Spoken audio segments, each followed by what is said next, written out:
হাফিজি মাদ্রাসা তখন তো সীমিত ছাত্র আছে, রেঞ্জাইন পড়ায় বেচাইন তোর সবকটা লইন জানি তোর তিল শহীদ, এটা অনুরোধ আমার। আর পরবর্তীতে হজরে ফরবাদ বিভিন্ন ধরনের আজকাল বিভিন্ন জনর, এটা আলাদা কোনো কেরাত নাই। যেমন সুদাই হিসাবর আলাদা কেরাত হয়ে গেছে, এটা সাত কিরাতর লগে কোনো মিল বইতা নাই। যারা জানেন, যারা চর্চা করবা দেখেন জানি কোনো তার নিজস্ব। আমরা দেশ আন্তর্জাতিক মুবসিরে কোরআন আসলা তার আলাদা কিরাত আছে। ও ইলা আরো বহুত আছে, বহুত আছে। এটা যেটা শুনিয়া ফলো করা যাই না জানি, এটা নিজরটা আদায় এর লাগে মজবুত থাকতা। কোরআন শরীফর তরতিলের সহিত ফলা কবিতা, এরপরে ইয়াদ করতা, সবক কইতা তরতিলের সহিত। কথাটা আমি বারবার অনুরোধ করি, আর নাইলে পড়ার মান গঠি যাক। মুখস্থ করটা ঠিকই, জবান দিয়া শুধু এখন পড়েন, আর নাকে দিয়ে নিলেও মনে করেন ওখানে ও পুরা কিরাত হয়ে গেছে। না, ইলা না, নাকে দিয়ে কোনো হরফ যায় না। তো ওটা মধ্যে নজর রাখিয়া খেয়াল করিয়া বাচ্চান্তরভাবে তালিম দেওয়া। ইকরাউল কোরআন বিলহুনিল আরবে ওয়া আসওয়াতিহা, কোরআন শরীফের পড়া যেটা এবং স্বর যেটা, অন্যভাবে কইলে স্বর এবং সুর দুটোই তো আরবি, বাঙালি নাই। প্রত্যেক ভাষার আলাদা আলাদা স্বর সুর আছে, আরবি হইত। আমরা দেখতে পাই এখন ইচ্ছা মতো। আর সব আরেকটা কথা হইল যে কোরআন আরবি ভাষাটা সহজ আর নাইলে খুব কঠিন। আরবি মোট 28টা হরফ আছে। এই 28টা হরফর আলাদা আলাদা পরিচয় আছে, মখরজ সিফত আলাদা। এই হরফগুলার উচ্চারণ দেখা যায় আজকাল আলিতার দিকে মোটেও খেয়াল দিন না, জবান দিয়া কোরআন শরীফ পড়ে, যেটা খুব কষ্ট দেওয়া হয়। মিডল ইস্ট থেকে আমদানি করা এই সমস্ত পড়া, এটা পড়ার হকিকত যেটা আরবি স্বর এবং সুর দুটোও থাকে না, 1 নম্বর। 2 নম্বর হইল আজকাল কোনো মাত্রা নাই, যেখানেও মনে হয় এখানে অফ করো, শ্বাসে কুলায় না, অফ করার সুযোগ আছে। কিন্তু দোয়ারতে হইলে খেয়াল করা লাগে।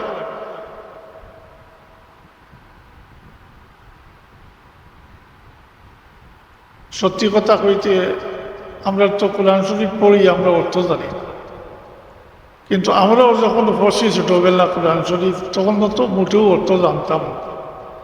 কিন্তু আমরা মস্ট দেওয়া হইতো, আমরা এই মস্ট মোতাবিক ওটারেও আমরা দলিল হিসাবে দলিয়া নিয়েছি, হলেও পড়েছি। এখনো ওটার উপরে আসি এবং মিলাইয়া দেখছি 100 ভাগ ওর 100 ভাগ সঠিক আছে। এখন হইল অফ অফ হলো ঠিকই, কিন্তু অসল করতে গিয়া দেখা যায় একটা কলমা, একটা কলমাতে 2 ভাগে ভাগ করি। এটার পরিণতি কি তো বলে এই বাক্যটা আর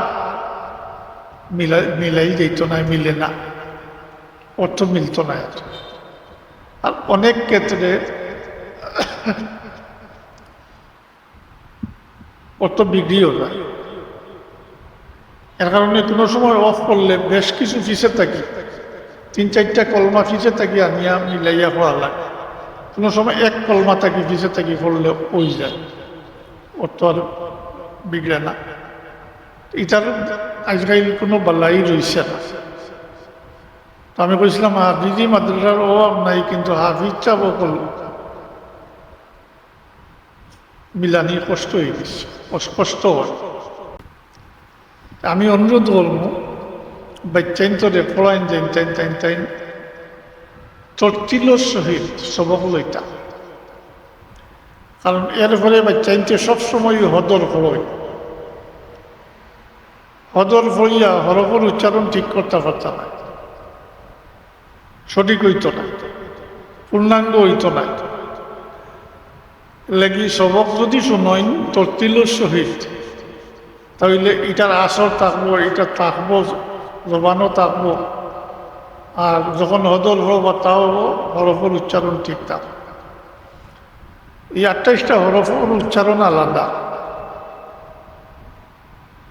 যারা তজবিদ পড়ছেন জানা আছে, এটার প্রত্যেকটা হরফের আলাদা মখরজ আছে, সিফত আছে আলাদা আলাদা। তো ওটারে মধ্যে নজর রাখিয়া তরতিলর সহিত কিরাত শুনবা, ওটা হইল আমার অনুরোধ। পরবর্তীতে তারা হদরে পড়বা, ঠিক হইব, পড়া ঠিক থাকবে। আর যদি পয়লাও হদরে পড়া আরম্ভ করো, তাইলে ও যে হরফ যেটা ঠিক হইত না, এটা পরবর্তীতে আর কোনো সময়ও ঠিক হইত না। এর কারণে আমরা শুনছি ও সানগাম বড় হুজুর কইতা, বদরুল ইসলাম রহমতুল্লাহ আলাইহির ইজাজত প্রাপ্ত খলিফা আসলাম, হাফিজ কিতা নাম তারা, আব্দুল বারি, হাফিজ আব্দুল বারি সব বড় হাফিজ সাহেব নামে মশহুর আসলাম, অনেকে নামও জানে। তার কিছু সুরায় ফাতেহা ফত গেলে সুরায় ফাতিহা পড়তে মাস 3 লাগতো, 1 মাস লাগতো।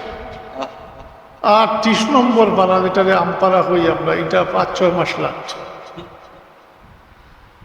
ও এর মাধ্যমে তাই এই 28টা হরফ জায়গায় জায়গায় কিলাখান উচ্চারণ হয়, 2টা সাকিন হরফ, তসদিদ হরফ, এটা বারবার আই হয় এই 30 নম্বর পারা তাই। ও ঠিক হয়ে গেছে। এরপরে হইতা সবক আরম্ভ হল, বিসমিল্লাহ করে শুরু করো। আজকাল এটা আর রয়েছে না। আমরা দারুল কেরাত কৌকা, দারুল কেরাতও দুনিয়ায় যে বাতাস আয়টায়ও গিয়া কেন আসর করছি, সুরা হক আদায় না, আমি নির্দ্বিধায় হইতাম কথা। এর লাগি হাফিজি মাদ্রাসা তখন তো সীমিত ছাত্র আছে, রেঞ্জাইন পড়ায় বাচ্চাইন তোর সবকটা লইন জানি তোর তিলর সহিত, এটা অনুরোধ আমার। আর পরবর্তীতে হদরে বাতা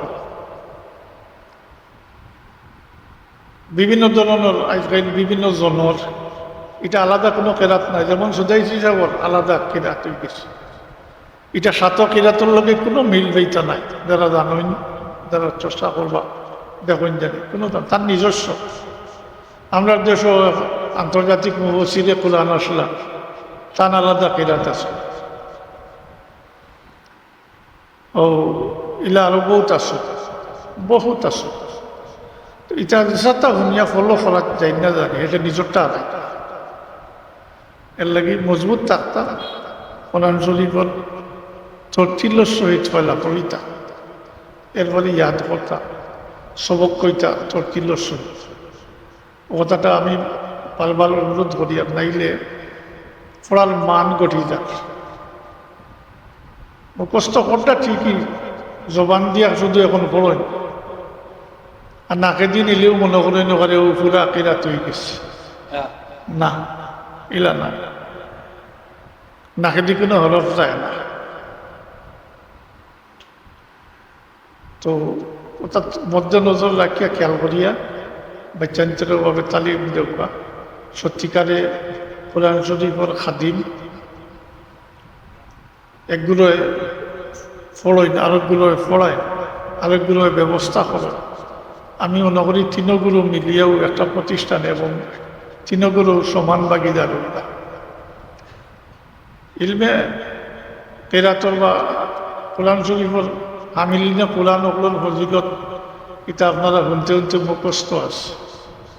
আমি নতুনভাবে আর খোয়ার যাই আর অভিভাবক সকল জানারে আল্লাহ এই তৌফিক দিছন বাচ্চাইন্তরে হাফিজে কোরআন মানাইতা পারছেন মানাইতরা আল্লাহ আপনারা এই শাহাদাত মন্দিরে কবুল করুক।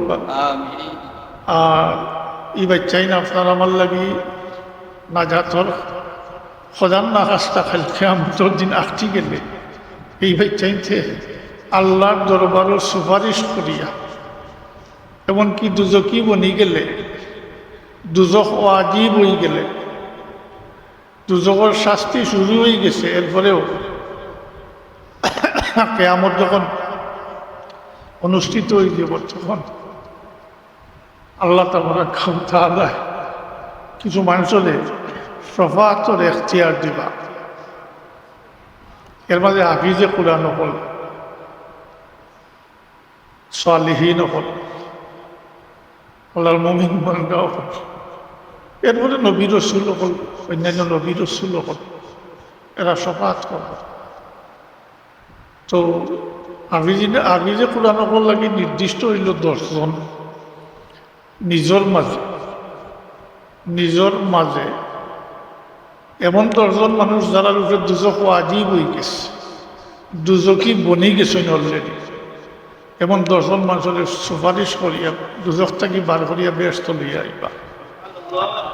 এই নিরিখে আমরা কইতাম পারি কথা যে আপনি আপনার বাচ্চারে হাফিজে কোরআন বানাইছেন, তাহলে আপনার ব্যস্তর লোকে একটা সিঁড়ি লাগাইছে। কথাটা আমি অন্যর অনুকরণে কইলাম। একজনে কইলা আমার ছেলে লন্ডন শাদি করাইছে, কইলা আমার লন্ডন যাওয়ার দরকার নাই, আমার এক ছেলেও, আমার তো অনুকূলতা আছে, সিঁড়ি লাগাইয়া রাখলাম, দরকার হইলে যাই। তো এখন তো ভালোবাসে, তো আমিও ওটার অনুকরণে কইলাম যে সিঁড়ি লাগাইয়া রাখছেন ব্যস্ত। আল্লাহ এই পর্যায়ে কারো নেক না, কিন্তু প্রধান আকাশটা থেকে গেলে আঁকটি গেলে এই বাচ্চাইতে সুপারিশ, তবে শর্ত আছে। এই আমি যে কোরআনগুলোর উপরে শর্ত আছে, এই কোরআন শরীফ ইয়াদ রাখতে হইব, এটার উপরে আমল করতে হইব, হারাম হালাল হারাম তাকে বাসিয়া থাকতে হইব, এবং এই হারামল লোকে যত হয় সব কিছুতে এই বাসিয়া থাকতে হইব, আমল ঠিক থাকতে হইব। এই ফাঁসিক বাজি রইলে তৈত। তো ও এলারে এই সুযোগ পাইবা। আল্লাহ আমরা রে বাচ্চাইন দিস, আজকাল বাচ্চাইন তো শিক্ষা 2 ভাগে ভাগ হয়ে গেছে। এগুলো মাদ্রাত পড়েন, হাফিজি পড়েন, আলিয়াত পড়েন বা কমিত পড়েন, এগুলোর সংখ্যা মতো একেবারে কম, মামুলি। পুরা সমাজের যে বাচ্চাইন্তর যে সংখ্যা, ধরো ক্লাস 10 পর্যন্ত পুরা বাংলাদেশও স্কুলগুলোর যে সংখ্যার মাদ্রাসা হলোর সংখ্যা মিলাইলে পার্সেন্টেজ 7-8 ভাগ 10 ভাগের বেশি। এখন অবস্থা হয়েছে যে স্কুল কলেজ বা জেনারেল শিক্ষিত যারা জেনারেল লাইনে পড়াশোনা করে, এরা একটা ধারণা দেওয়া হয়ে গেছে যে স্কুল কলেজও পড়লে নমাজের আর কোনো দরকার নাই, বা নমাজল হিকানিও না, এবং নমাজের লাগি কোনো তাগিদ দেওয়া হয় না, কোনো শাসন করা হয় না।